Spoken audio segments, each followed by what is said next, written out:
Well, it's been quite the afternoon. Twin dolings. Had to help on both of them. One was coming head first and leg back. The other one was stuck with its head. But I got those out. All at the same time, I had a heifer calving, and I'll show you that in just a second. So this is a bull calf. Had to assist. It's got a pretty big head. As soon as the head popped through, the calf just come flying out. So this cow was due the 11th, so she's about 6 days early.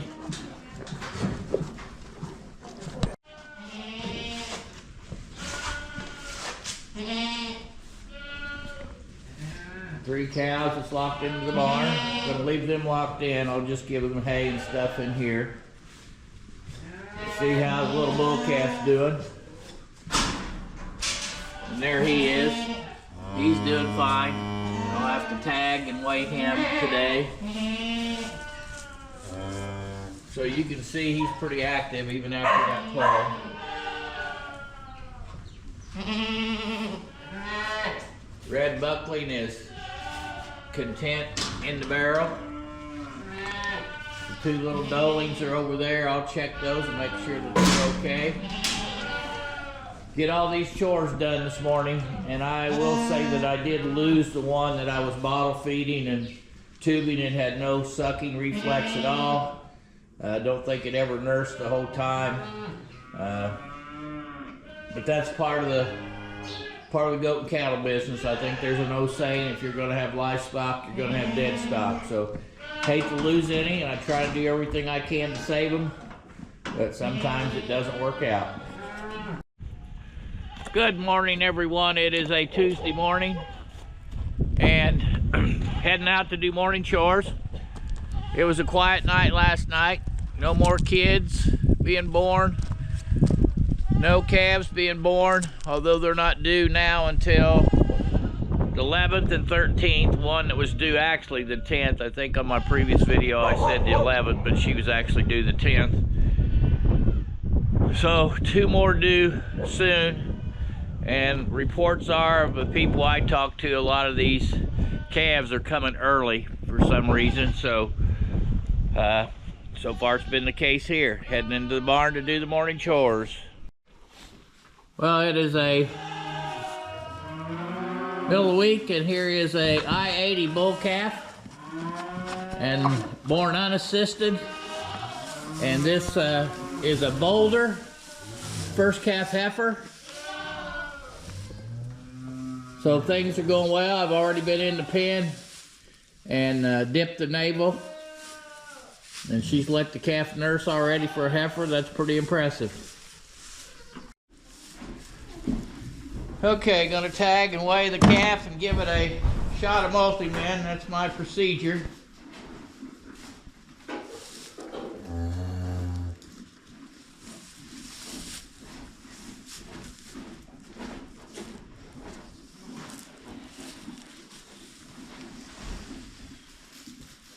Don't touch it.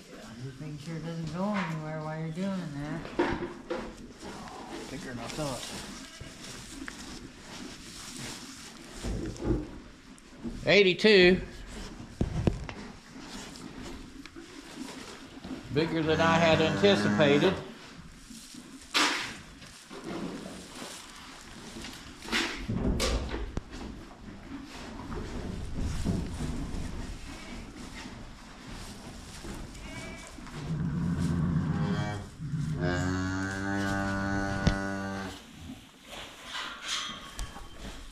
And again, it is an I-80.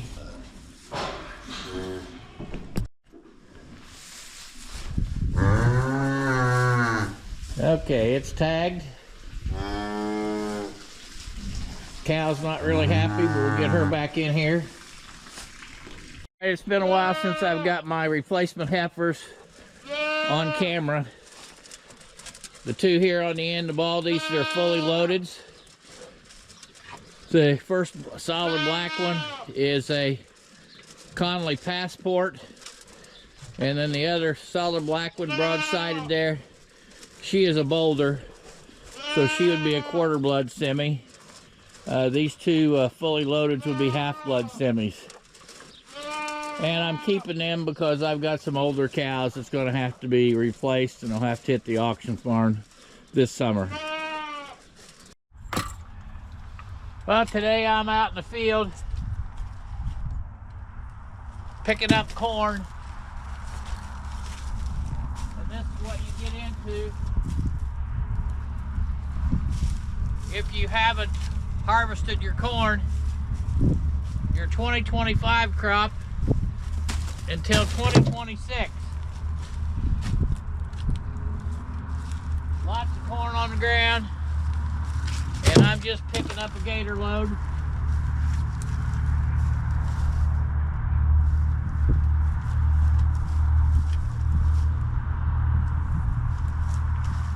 Notice I'm using this handy dandy little tool because I don't want to bend over 1,000 times.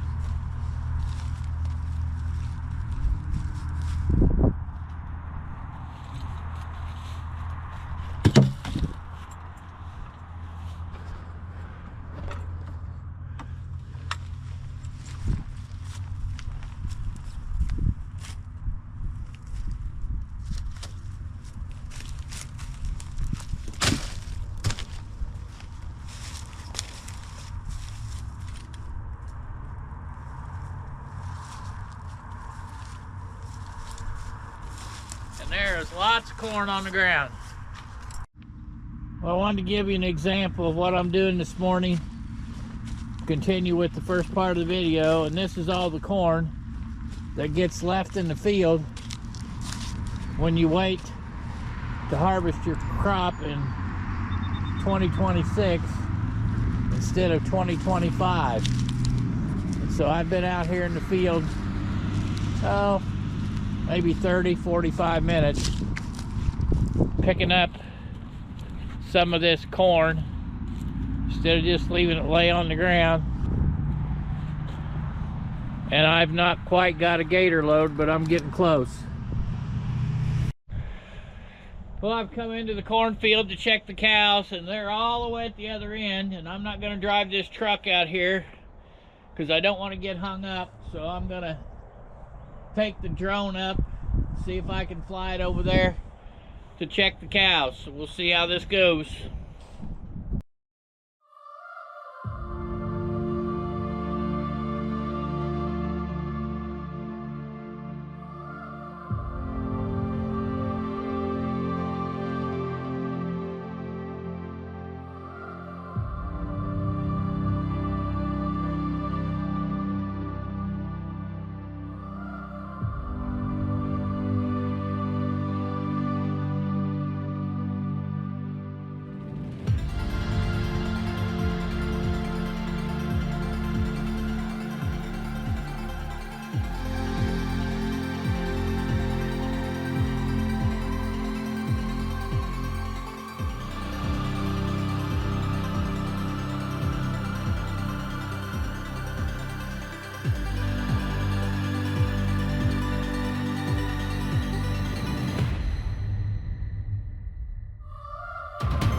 Good morning, everyone. I'm not sure I've showed this, but in the summer I have this little lean-to type shed, and we fill it up with square bales, and that's what I feed the goats when they're up kidding, and the cows that are up when they're calving. And so I come down and get 5 bales at a time on the gator, and I had to come down this morning and fed the bulls, and while they're eating, that's when I can grab this hay. Well, I thought I better come out and check the rest of my January calvers that are here at home. I think out of this group, there's 2 or 3 that's due on the 18th, like the 19th and the 21st. And since we had wind and rain last night, I thought I better come out and check. And everything's doing fine, and I haven't had to feed hay here. And probably we'll have to break down in another week or so and start giving them hay, but we'll see how this goes. Well, folks, that's going to be a wrap on this week's video. It might have been the second one of the week. I'm not sure with all the stuff that's going on. Still have goats to kid, still have cows to calve. Hope you enjoyed the video. Thanks for watching. Have a great weekend. Share with your friends. If you like what you see, give the thumbs up sign and subscribe if you haven't. Thanks, everyone.